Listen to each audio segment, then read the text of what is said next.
Good evening. I want to share with you something very excited that is related to the energy of this week, related to portion called Ekev. And it's actually a paragraph from the book from the Rav Ashlag. He is the founder of the Kabbalah Center. He shares in a book called On Word Peace about the difficulty of our generation. And he explained that the difficulty of our generation is to transform the desire to receive for oneself alone to the desire to share. It means that we find it very difficult to focus on giving in comparison to focus on receiving. We will find ourselves most of the time focusing on our own desires. And what we see most of the time that we're not really receiving what we want. As much as we are putting effort to receive what we dream about, it's not necessarily that we're going to get that. And the moment we achieved something that we wanted so much, then we understand that it's fairly not enough. And we're asking ourselves, why do I need for more? Why it's never enough? It's like the thief, when he starts stealing, it doesn't matter how much he able to bring home. He always want to pursue the next project. So what the Rav Ashlag explained to us, that if you take the average life of 70 years and you try to calculate and to put the ratio between what I've been receiving in terms of fulfilling myself, let's say moment of happiness, moment of bliss, moment of ecstasies, moment when I'm full on, I'm very tuned, I'm very happy. In comparison, I'm uncomfortable. I have a pain somewhere, either physically or emotionally. I'm irritated by others.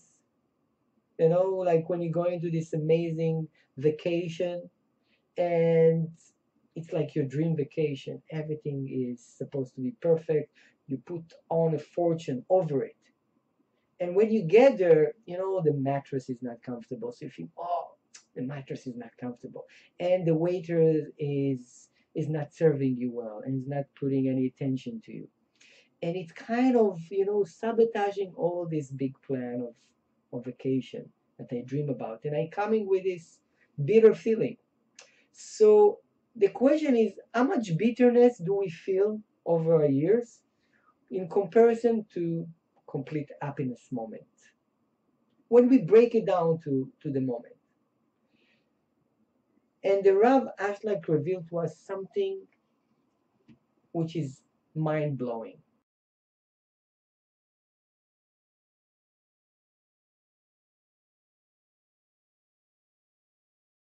I'm quoting from the book. In reality, there is not a single person in the world who receives for himself, but rather we all share with others without deriving any reward for our own benefit. This is because although the receiving for oneself has been described as having different elements from possessions and property to various luxurious that please the heart, the eye, the stomach, etc. When in fact all those are defined by one term, pleasure. It follows that the entire essence of receiving for oneself alone that one desire for is none other than his desire for pleasure. And now imagine for yourself, if we put all the different kinds of pleasure that we obtain during our 70 years to one side, and all the sorrow, trouble we suffered during those 70 years to the other side, weigh them against each other, and presented them to a person just before he is born. Anyone with any intelligence would swear that no person will choose to be born of his own accord, because there is not one person in the world whose trouble are not 77 times more than his pleasure through his life. And if this is the case, what does one get of living in this world? Make a simple mathematical calculation. Suppose a person has 20% pleasure and 80% trouble in his life. If you subtract 20 from 80, you see that 60% of the suffering is without any reward.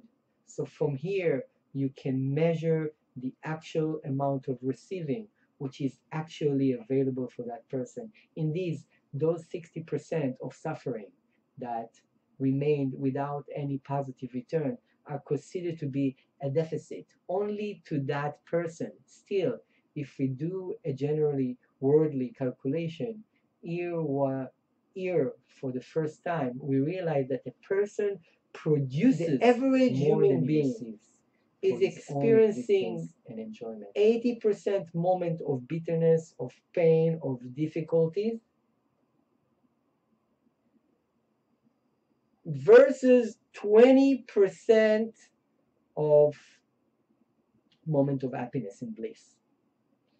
Now he asked a very, very smart question. He asked, if you knew it before choosing to come to the world, that for every 8 hours of pain, irritation, uncomfortability, you're going to get 2 hours of bliss and happiness, would you choose to come to the world? So most likely that you won't. And why? Because we are constantly trying to achieve happiness and fulfilling all our needs, all our pleasures. But most of the time we find ourselves not really getting what we want.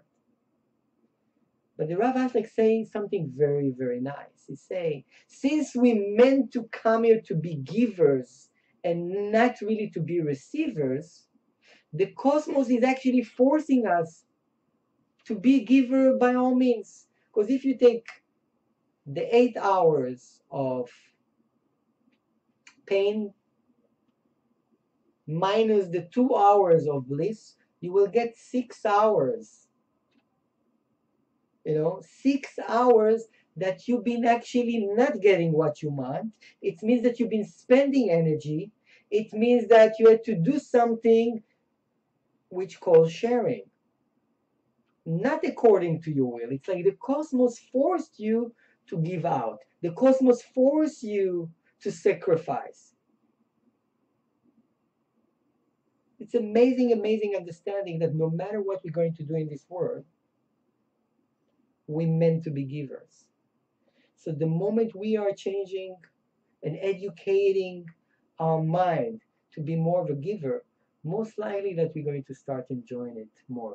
And this is the purpose of our life.